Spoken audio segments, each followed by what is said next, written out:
Olá, pessoal. Nessa videoaula, o que vai ser feito é uma discussão breve de uma diferença entre geometria analítica e álgebra linear, os pontos de vista entre esses dois. Os dois assuntos, essencialmente, é a mesma coisa, só que a abordagem é bem diferente. Parece igual, muitas vezes, mas algumas vezes tem umas tecnicalidades, uns pontos de vista que é importante alguém contar qual é. Então a ideia, vamos pensar no primeiro exemplo, que eu acho que vocês veem bastante na física, que é o seguinte. Suponha que tenha duas partículas. Tá? Essa aqui e o nosso referencial está aqui. Se temos um referencial, colocamos um sistema de coordenadas para poder trabalhar, para fazer conta. E o que a gente vai fazer é o seguinte, vamos supor que seja ou dois planetas ou duas cargas. Então, um atrai o outro. O que a gente espera é que vai ter, vamos pensar aqui no Q1, vai ter uma força atraindo Q1 para Q2. E quando a gente escreve isso, então a gente coloca, essencialmente, o R1, R2 menos R1. R2 menos R1, ou seja, o R2 menos R1, a geometria analítica fala que é exatamente isso aqui, daqui até aqui, vezes alguma coisa, que normalmente a gente chama da norma do vetor, de acordo com, desde que a gente faça isso aqui também.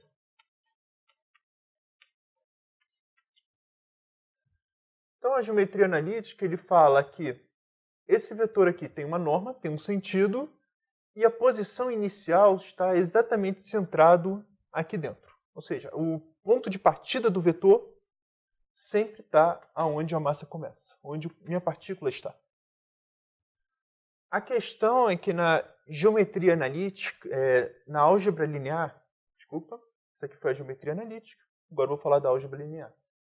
A álgebra linear, ela não consegue ter com tanta facilidade a versatilidade que a geometria analítica nos traz. A geometria analítica a gente trabalha com mais intuição. A álgebra linear a gente trabalha um pouco mais com computação. Então, essencialmente, a álgebra linear sozinha não reconhece esse vetor. Ela reconhece o transporte paralelo dela, que é esse vetor aqui. É como se tudo tivesse centrado no referencial. Ou seja, o referencial falou, para onde essa partícula está apontando para onde? A força que ela está fazendo, onde está indo a atração? Ela vai falar, para lá. No referencial. Totalmente centrado aqui. Totalmente centrado na origem. Então essa parte de deslocamento de vetores, a álgebra linear não reconhece sozinha. Precisa um pouquinho mais. Só para vocês verem como que remedia isso, para poder deslocar vetores, a gente não trabalha em R2, a gente trabalha em R4. O que seria em R4? As duas primeiras coordenadas é o meu referencial, e as duas últimas coordenadas é a minha direção. Então, referencial é a base e aqui é a direção. Então, no caso, eu ia botar as duas primeiras coordenadas seriam essa, e essas duas seriam o deslocamento, como se eu tivesse poder de mexer no referencial à vontade. E é isso que está fazendo aqui a primeira coordenada. Mas, enfim, a gente não vai trabalhar com isso, só para nós termos uma intuição quando a gente trabalhar em R2 e em R2, quais são as diferenças. Ou seja, em geometria analítica, é possível ter essa figura aqui, e a gente diz que, no caso, se for pensar força 1, força 2, força 3, força 4, a força resultante a gente chama de F1 mais F2 mais F3 mais F4. E como a figura se junta, ela fecha, então a força resultante é 0. O que significa isso? Vamos pensar fisicamente. Se eu pegar um móvel, arrastar daqui para cá, depois pegar um móvel, arrastar daqui para cá, depois pegar esse mesmo móvel, arrastar daqui para cá, e depois pegar esse móvel, arrastar daqui para cá. O resultado final é, eu não fiz nada. Só gastei energia, mas não fiz nada. Ou seja, trabalho zero. Mas, enfim, isso aqui é geometria analítica. A álgebra linear trabalharia um pouco mais abstrato, que seria, vamos supor que o meu referencial esteja aqui, um aqui, o segundo aqui, esse aqui é o meu F1, esse aqui é o meu F2, o meu F3 ele está fazendo isso aqui, e o meu F4 está fazendo isso aqui. Então pensa como se fosse uma puxa-corda.